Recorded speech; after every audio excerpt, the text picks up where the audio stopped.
La mine du Verdi est une des plus petites réserves naturelles régionales de France.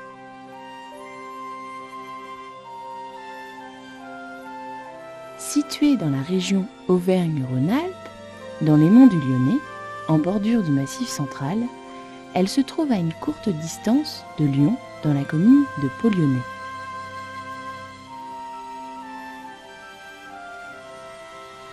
Cette région est une zone de polyculture avec élevage, avec des zones boisées et beaucoup de haies, favorisant ainsi la biodiversité et la présence des chauves-souris.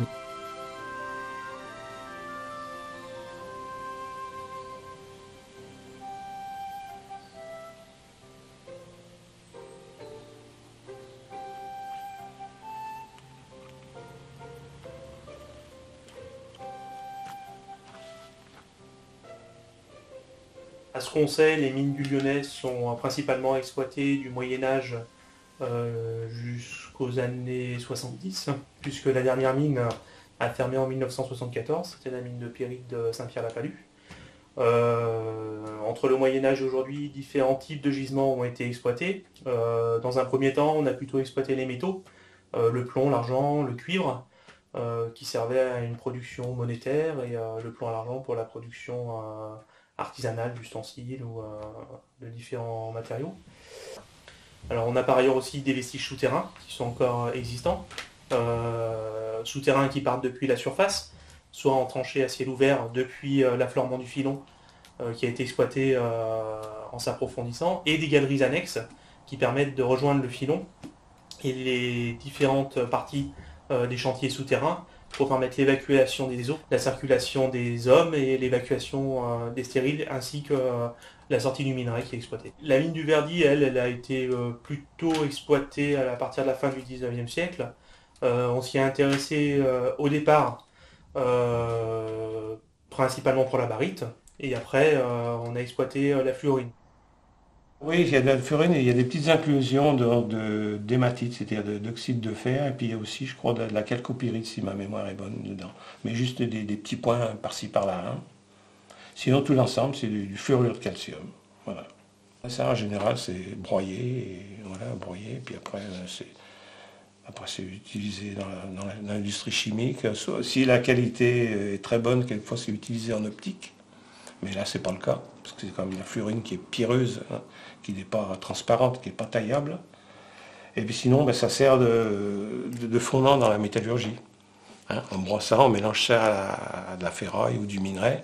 Ça permet d'abaisser le point de fusion. Si du fer fond, je ne sais pas, à 1300 degrés, peut-être on peut gagner 100 ou 200 degrés. C'est autant d'énergie d'économiser grâce à ce mélange-là. On voit ici une marquée cheminée et tranchée entrée, c'est simplement l'accès aux chantiers d'exploitation qui sont au bord de la route, c'est la zone qui est protégée par les chauves-souris, avec la halde qui se situe juste devant. En dessous, on voit une autre galerie qui était probablement accessible à partir d'un puits, peut-être même à partir d'autres puits, il faudra voir le reste du plan,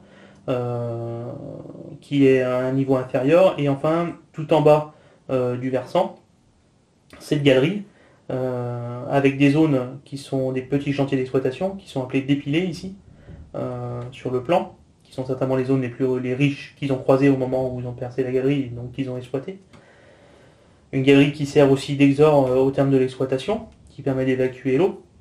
Et donc là, on voit un décalage dans ces niveaux de galerie, c'est simplement que le filon le long du versant qui se retrouve ici, le filon n'est pas vertical, il est avec un faible degré d'inclinaison qui fait que si on perce une galerie sur le filon dans sa partie supérieure, il sera décalé par rapport à une galerie qu'on percerait plus bas, forcément, puisque le filon suit un pendage, un léger pendage vers le nord du coup.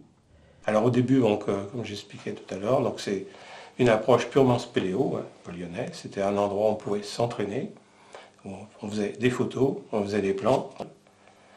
Et puis après, oui, j'ai cherché un petit peu des échantillons, mais c'est quand même pas très riche. Hein, parce que moi, je suis venu un peu après la bataille, comme on dit. Hein. Je suis allé en 1980, alors que les copains allaient dans les années 70. Non, non, ça n'a jamais été très fréquenté. Non, non, il doit y avoir, je sais pas, peut-être 4-5 personnes qui ont dû y aller, et puis ponctuellement. Non, non, il n'y a pas une grande fréquentation. C'est pas un gisement qui a produit beaucoup de minéraux. Hein. Enfin voilà, tout est là. Hein. Donc ça n'a pas attiré des gens, pas plus que ça. C'est ce qui a un peu préservé le coin aussi. Hein. Bon, je m'appelle Daniel Ariagno, je me considère comme un naturaliste, c'est-à-dire que je m'intéresse à la faune, à la flore et à sa protection, bien entendu. Et depuis mon plus jeune âge, puisque j'ai commencé à m'intéresser aux insectes, j'avais 12 ans, et je me suis toujours intéressé aux bêtes. Voilà. Et puis avec l'âge, différentes rencontres, c'est-à-dire aux oiseaux, et puis depuis quelque temps, je me suis spécialisé, entre guillemets, sur les mammifères, et plus spécialement sur les chauves-souris que j'ai étudiées pendant plusieurs décennies. Donc c'est ce qui m'a amené à parcourir les milieux souterrains du département, à les redécouvrir, car il y a 30 ans on ne les connaissait pas, et ce qui nous a amené à redécouvrir la mine du Verdi dans les années 85. Cette mine du Verdi, on en avait entendu parler, on savait par des minéralogistes, par des rumeurs qui circulaient qu'il existait une grande mine sur la commune de Pau-Lyonnais, et on ne la connaissait pas. Donc un jour, avec Marcel Messonnier, qui est un spéléologue, on avait repéré une espèce de friche avec une décharge. On s'est dit peut-être que c'est là. On est allé la voir. Et effectivement, on a trouvé le grand puits d'entrée de la mine qui était complètement plein d'ordures. Et on a commencé à descendre dedans. Et le propriétaire, quand il a vu, évidemment, il est venu nous engueuler. On a dit qu'est-ce que vous faites là, etc. Et du coup, c'est nous qui l'avons engueulé. On lui a dit c'était quand même scandaleux d'utiliser un milieu souterrain pour mettre des ordures, etc. Donc voilà. Donc la découverte s'est faite comme ça, on est entré dans la mine en se laissant glisser sur les tas d'ordures, et donc on a vu qu'il y avait quand même quelque chauves-souris intéressantes. Et donc c'est là que l'idée a germé avec la FRAPNA de dire, eh bien il faut racheter cette parcelle. Il a fallu trouver des financements, donc il y a plusieurs associations qui ont participé. Il y a le CORA de l'époque, le Centre ornithologique Rhône-Alpes, qui a participé. Il y a le World Wildlife Fund qui a participé à hauteur de 10 000 francs à l'époque également. Donc on a réussi à rassembler les sommes nécessaires pour acheter la parcelle, et ensuite pour faire les travaux de déblaiement qui ont été très importants. Je suis convaincu que la meilleure façon de protéger quelque chose, c'est d'en être propriétaire.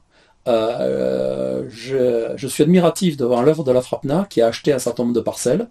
Alors c'est vrai qu'il y en a plusieurs sur lesquelles il y a des mines, donc ça protège le patrimoine souterrain. J'ai été dès le début, parmi d'autres spéléos, dans les équipes qui ont joué les éboueurs pour sortir toutes les cochonneries qui avaient été mises là-dedans.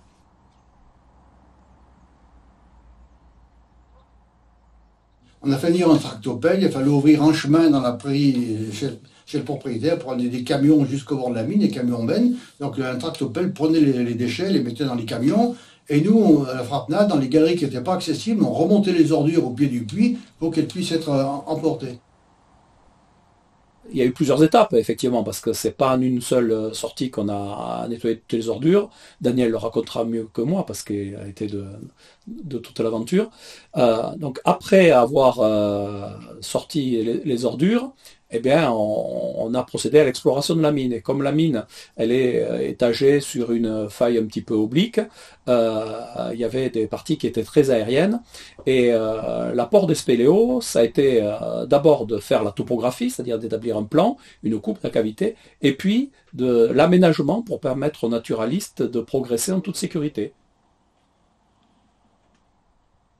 Une fois que la mine a été rachetée par la FRAPNA, réaménagée, etc., s'est posé la question de garantir sa pérennité. Donc la première chose qui a été faite, c'est un dossier a été monté par une bénévole de l'époque. On a fait ce qu'on appelle à l'époque une réserve naturelle volontaire. Donc c'est une déclaration du préfet, c'est un document tout à fait officiel, qui reconnaît l'intérêt du site et fixe un certain nombre de contraintes, par exemple pour le maintien de la qualité du site, etc.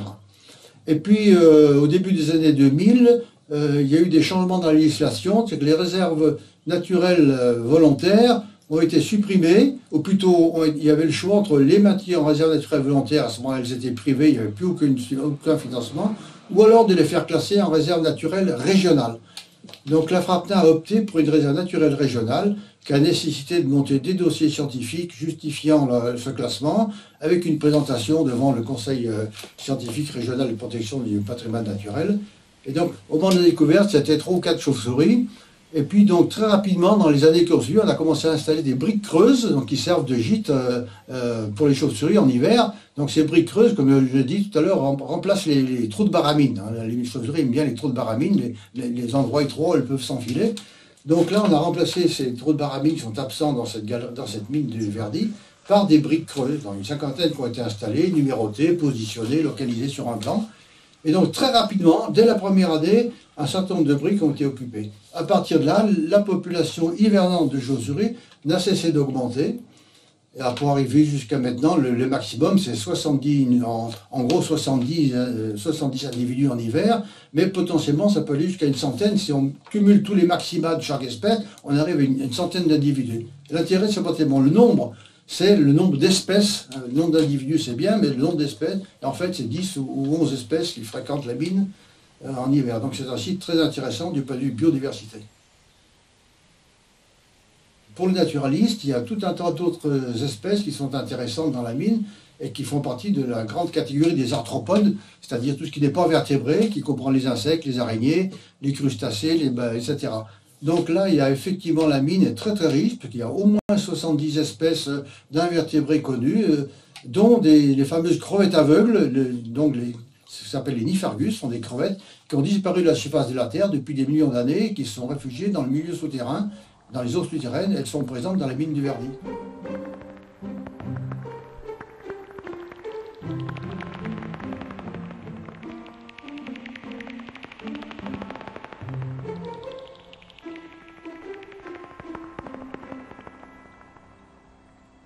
Les chauves-souris sont les seuls mammifères volants.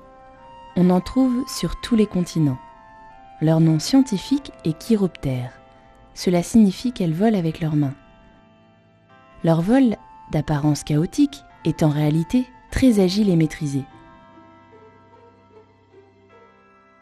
Les chauves-souris ne sont pas aveugles. Elles utilisent l'écholocation. Elles émettent des cris très aigus et analysent l'écho en retour, ce qui leur donne une idée très précise de distance, mouvement, texture. En Europe, les chauves-souris ont un régime insectivore. En France, elles sont de petits gabarits, entre 4 et 70 grammes pour les plus grandes. Toutes les espèces de chauves-souris de France sont menacées d'extinction et par conséquent protégées par la loi.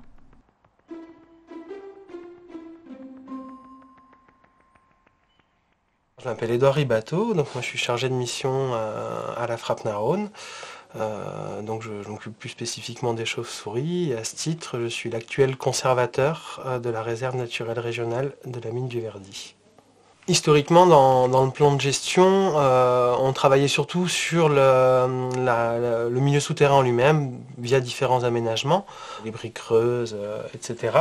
Dans le nouveau plan de gestion on a essayé un petit peu d'élargir les actions de suivi scientifique, notamment en travaillant plus en détail sur les chauves-souris. Donc on s'est installé à la sortie du puits pour attraper les chauves-souris qui vont venir dans le puits dans la nuit. On a mis des filets sur tout le tour. Et à la jonction entre ces deux filets, on a installé un piège qui s'appelle un harp trap, qui est un piège qui est spécialisé pour attraper les chauves-souris, qui est composé de 3 rangées de fils de nylon parallèles, qui vont donner l'impression à la chauve-souris qu'il y a un obstacle, mais pas un obstacle suffisamment important pour ne pas le passer. Donc elles vont chercher à forcer le passage, elles vont être déstabilisées par les fils, et après elles descendent dans les fils et elles tombent dans la poche, au fond de la poche. Donc c'est un piège qui nous permet d'être qui est particulièrement efficace pour les chauves-souris et qui limite les manipulations puisqu'il n'y a pas besoin de les démailler. Alors que quand on les capture dans les filets, il y a beaucoup plus de travail de démaillage.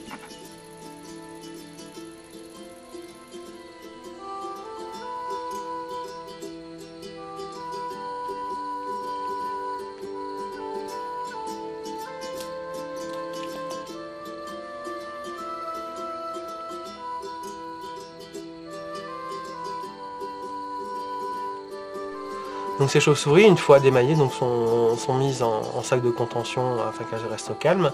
Et puis on les amène à la table d'étude où du coup on prend toute une série de mesures biométriques. On mesure leur avant-bras, on prend leur poids, on essaie de voir un petit peu ce qu'on peut y voir. Et puis le cas échéant, si ce sont des espèces ou des individus qui nous intéressent, le fait d'avoir capturé ces individus peut nous permettre par la suite de mettre en place un suivi télémétrique.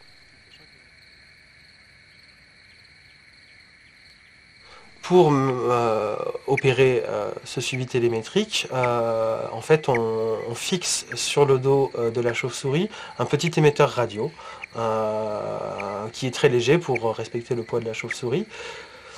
Cet émetteur radio est collé avec une colle chirurgicale qui permet que l'émetteur tombe au bout de quelques jours et qui est, on va dire, on essaie de pas trop embêter les chauves-souris avec ça.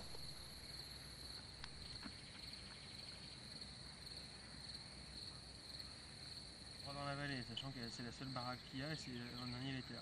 On a fait un point d'ici. Donc en fait là il y a une série de plusieurs maisons. Puis tu jettes un coup d'œil sur les photos aériennes, tu te rendras bien compte. Ouais. Et nous l'an dernier c'était dans la dernière maison.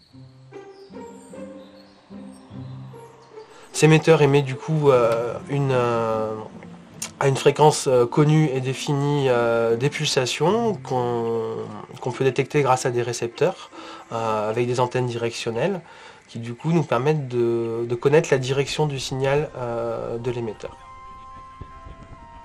Par triangulation, on peut donc déterminer le point exact où se trouve la chauve-souris que l'on a équipée d'un émetteur.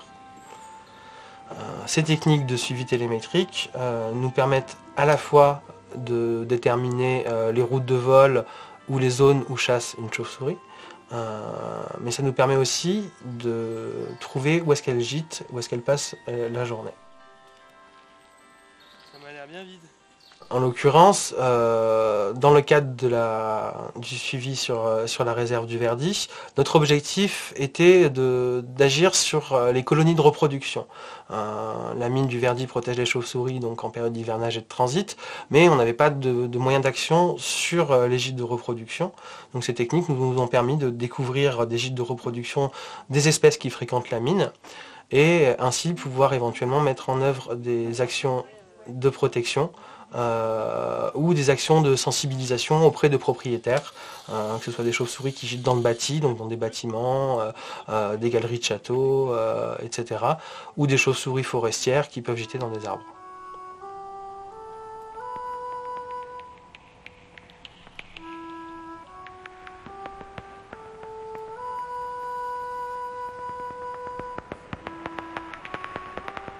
En été, les femelles chauves-souris se regroupent en colonies pour mettre bas et élever les jeunes.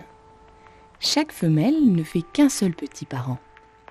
Les accouplements ont lieu à l'automne dans les lieux de rassemblement.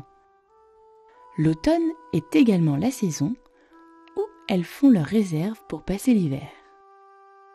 Comme elles sont insectivores, elles ne trouvent pas de nourriture durant l'hiver, alors elles se mettent en léthargie. Leur rythme cardiaque descend à 1 battement par minute et leur température corporelle passe de 42 degrés à 0.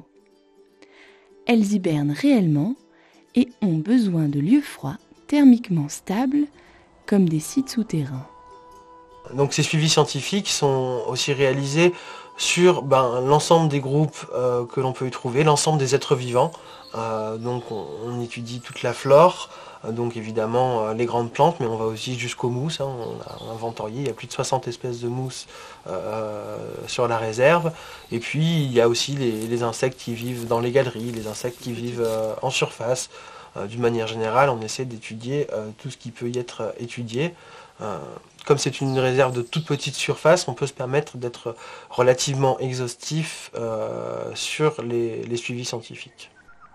Les suivis scientifiques sur les chauves-souris, qui sont ceux qui ont été faits sur le plus long terme, parce que la valeur d'un suivi il se mesure dans le temps, on voit très clairement qu'il y a eu une augmentation des populations de chauves-souris, plus sensibles sur certaines espèces, comme une bonne augmentation des populations de petits rhinolophes.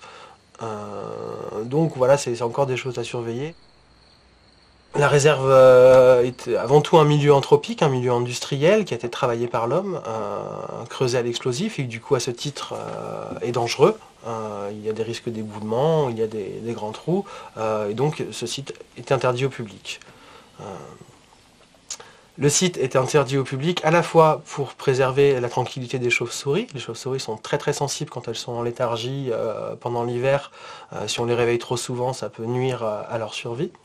Et on interdit aussi l'accès au site pour des raisons simples de sécurité. On a mené plusieurs campagnes de sensibilisation et de communication. Donc on a réalisé bon nombre de conférences dans les communes alentours. Depuis fort longtemps, il y a des actions d'éducation à l'environnement où des animateurs interviennent auprès des écoles pour parler de la mine du Verdi et des chauves-souris en particulier.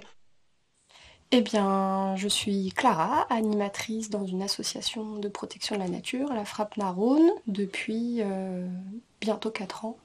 Voilà, et je fais des animations sur les chauves-souris et la mine du Verdi à l'automne, voilà, presque chaque année. C'est des animations qui ont lieu dans les écoles qui se situent à proximité de la mine du Verdi, et le but c'est de faire connaître ce site aux enfants. C'est des animations qui sont faites auprès des enfants, donc dans les écoles, plutôt les élémentaires, entre le CP et le CM2.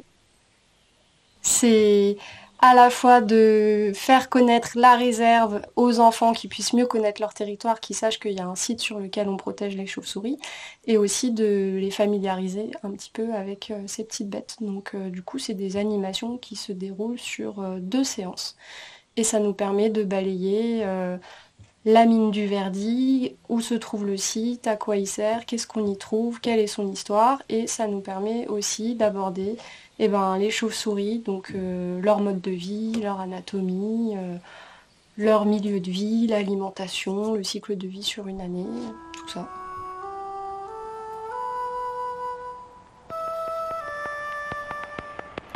Un plan de gestion qui est défini pour 5 ans. Et donc ce plan de gestion définit un certain nombre d'objectifs qui sont contrôlés par un comité de pilotage auquel on rend compte. Voilà. Donc chaque année, le plan de gestion, tous les 5 ans, le plan de gestion évolue et on en fait un nouveau en fonction des résultats obtenus les années précédentes. Et après, moi, l'avenir, c'est d'arriver à motiver d'autres spéléos de façon à ce qu'un jour, ils puissent prendre la relève. Parce que, c'est bien, mais bon, on n'est pas éternel. Et puis, pour que la réserve vive, il faut que le flambeau puisse être transmis à d'autres. Ça s'est fait côté Frappna, puisque Daniel a un peu passé la main. Côté spéléo, il va falloir que ça se fasse aussi, pour continuer cette collaboration fructueuse. Je tire mon chapeau aux gens qui ont déblayé. Ah ben oui, parce que je me rappelle le volume qu'il y avait à sortir. Je me disais, tiens, ça serait bien si on pouvait enlever tout ça, mais bon, ça, moi, je ne pouvais pas, j'étais tout seul, quoi. Là, chapeau, oui, il a eu vraiment un très beau travail de faire, ouais. Et ça, je tiens à faire des compliments de ce côté-là, ouais, sincèrement, ouais. Il est vrai que cette réserve en fait est assez peu connue localement par les gens. D'abord elle est toute petite, elle n'est pas signalée. C'est vrai qu'on essaie d'être resté discret pour éviter que des gens essaient d'y rentrer. Pour autant c'est tout un patrimoine humain, industriel et naturel qui est présent ici et qui méritait d'être valorisé aux yeux du grand public, au moins localement.